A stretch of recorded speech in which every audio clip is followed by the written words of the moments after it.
Start.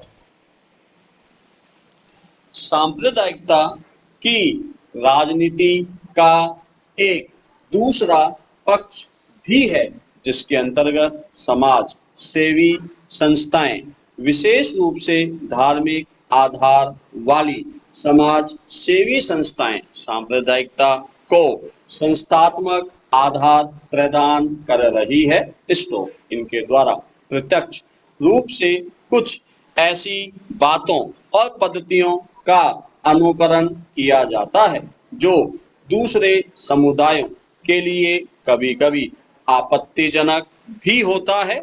तो अंततः इसकी परिणति दंगों के रूप में भी हो सकती है। तो यही कारण है कि सांप्रदायिक हिंसा बढ़ती जा रही है। तो दूसरी तरफ राजनीति में अपनी मांगों को मनवाने और विरोध दर्ज कराने के क्रम में भी सांप्रदायिक हिंसा उपयोगी साधन या हथियार बनता जा रहा है। तो इस समस्या की तह में यदि कुछ कदम आगे बढ़ाएं तो सांप्रदायिक भावनाओं के उभार को लोगों की प्रतिक्रिया के रूप में भी देखा जा सकता है। तो स्वतंत्रता की आधी शताब्दी बीत जाने के बाद भी ऐसी नई व्यवस्था का गठन नहीं हो पाया है जो सभी वर्गों और समुदायों की आशाओं तथा आकांक्षाओं पर खरी उतर सके। तो अतः समस्या का एक अन्य महत्वपूर्ण कारण भारतीय राजनीतिक व्यवस्था की अक्षमता तथा सत्ताधारी गठनों के द्वारा नई व्यवस्था का संगठन न कर पाना भी है। तो पैरा आज भारतीय शिक्षा को औपनिवेशिक और पश्चिमी प्रभाव से मुक्त करने की आवश्यकता है। तो ऐसा करके ही भारतीय शिक्षा को विशिष्ट रूप से मूल्य आधारित बनाया जा सकता है। तो भारतीय शिक्षाविदों का तो वर्षों से यह सपना है ही। तो वर्तमान में मूल्य आधारित शिक्षा परियोजना के सपने का महत्व और अधिक बढ़ गया है। तो भारत में अंग्रेजी माध्यम में शिक्षा ग्रहण करने वाले छात्र विशेष रूप से भारतीय शास्त्रों, ग्रंथों, भाषाओं और मिथकों के संदर्भ में लगभग अनभिज्ञता या फिर थोड़े बहुत अधूरे ज्ञान का प्रदर्शन करते हैं। तो अतः इस क्षेत्र में कुछ ठोस शुरुआत होनी चाहिए। तो लेकिन धर्म ग्रंथों के प्रयोग का लक्ष्य सामाजिक सहिष्णुता लाना तथा मानवीय व्यवहार को ऊंचा उठाना होना चाहिए, ना कि दूसरे धर्म ग्रंथों की आलोचना या दूसरे समुदाय को नीचा या घृणित सिद्ध करना। तो परंतु इस कार्य में भी सत्ताधारियों के पक्षपाती होने का भय हमेशा बना रहता है। तो अब प्रश्न ये उठता है कि क्या किसी एक पार्टी को सांप्रदायिक कह देने से भारतीय समाज की सहिष्णुता को बचाया जा सकता है? यदि हम कुछ तथ्यों पर ध्यान दें तो हम पाएंगे कि लगभग सभी पार्टियां इस तरह के क्रियाकलापों में लिप्त रही हैं। तो तमिलनाडु की द्रविड़ पार्टी के शासनकाल में राज्य की इतिहास की पाठ्य पुस्तकों को दोबारा लिखा गया है। तो दूसरी तरफ तथाकथित प्रतिष्ठित और धर्मनिरपेक्ष विद्वानों द्वारा NCERT की इतिहास की पाठ्य पुस्तकों में भारतीय राष्ट्रीय कांग्रेस तथा नेहरू के कार्यों का गुणगान कुछ अधिक बढ़ा चढ़ाकर किया गया है। तो अर्थात इसे इतिहास का तटस्थ मूल्यांकन नहीं कहा जा सकता। तो इस प्रकरण और प्रवृत्ति की हास्यास्पद परिणति बिहार में लालू चालीसा को वहां विद्यालयों के पाठ्य पुस्तकों में सम्मिलित करने से हुई। स्टॉप। इस संदर्भ में गैर भाजपाई दलों ने लालू चालीसा प्रकरण की निंदा की और आलोचना न करके अपना नैतिक आधार ही खो दिया। स्टॉप। अंततः इन तथ्यों से दक्षिण पंथियों को शिक्षा को सांप्रदायिक बनाने का आक्रामक हथियार प्रदान कर दिया। Stop para. सांस्कृतिक पहचान को जब राजनीतिक रंग दिया जाने लगा है, तब हम लोग और वे लोग दो पृथक पहचान वाले शब्दों का निर्माण होता है तथा इनके बीच की दूरियां बढ़ती ही जाती है। स्टॉप। इस प्रक्रिया में पूर्वाग्रहों को मुखर स्तर प्रदान किया जाता है।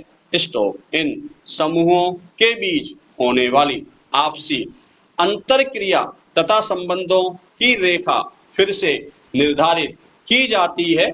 स्टॉप। इस क्रम में दो विभिन्न समुदायों के बीच सिर्फ अंतर को देखा जाता है, जबकि इनके मध्य पाई जाने वाली समानताओं की अनदेखी कर दी जाती है। स्टॉप। दूसरी तरफ धार्मिक नेताओं के द्वारा किसी विशेष समुदाय की सामाजिक, सांस्कृतिक तथा आंतरिक विशिष्टताओं का प्रदर्शन इस उद्देश्य को ध्यान में रखकर किया जाता है ताकि वे एकीकृत, अखंडित व धार्मिक पहचान बना सके। स्टॉप। इस प्रक्रिया के अंतर्गत उनके द्वारा अंत में प्रतीकों का प्रयोग किया जाता है, इतिहास की पुनर्व्याख्या की जाती है।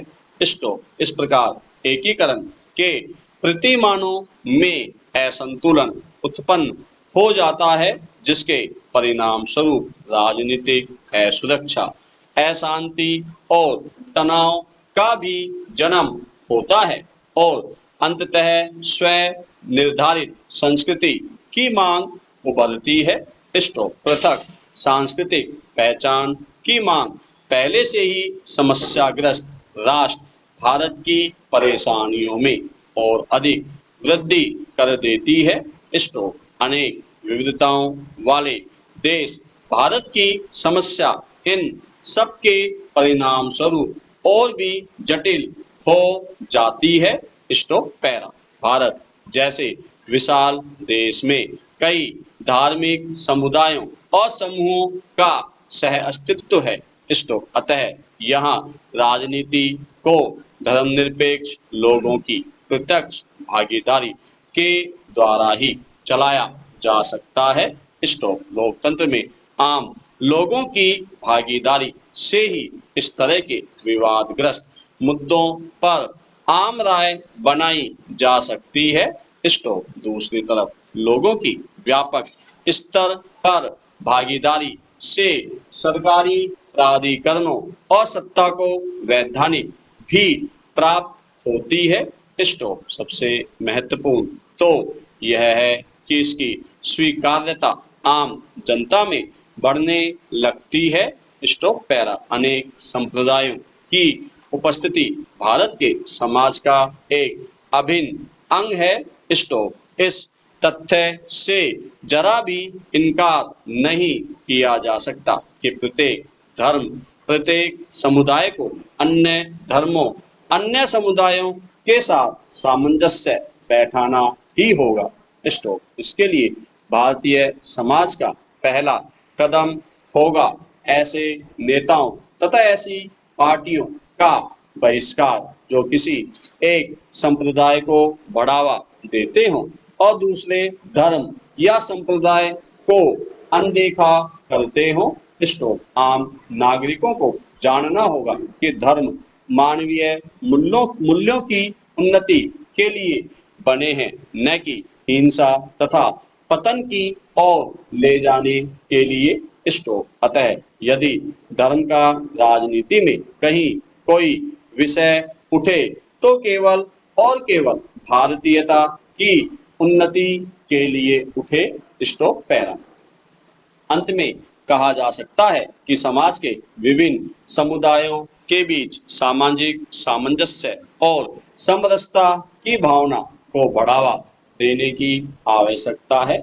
स्टॉप पर इस ओर कदम तभी बढ़ाया जा सकता है जब बहुसंस्कृति सर्वधर्म समितियों इत्यादि का सामाजिक स्तर पर गठन कर लिया जाए, न कि राज्य द्वारा बनाई गई राष्ट्रीय एकता परिषदों के द्वारा समाज में प्रेम और आपसी सौहार्द की धारा बहाने का सरकारी औपचारिक प्रयास मात्र किया जाए। स्टॉप सांप्रदायिकता की राजनीति के तोड़ के रूप में दूसरा महत्वपूर्ण कदम होना चाहिए शिक्षा को मूल्य आधारित बनाना तथा इसके साथ ही शिक्षा में धर्मनिरपेक्षता, वैज्ञानिकता एवं विवेकपूर्ण विचारों को भी सम्मिलित करना शिक्षा वर्तमान संदर्भों में सभी मायने में प्रासंगिक बन सके। स्टॉप।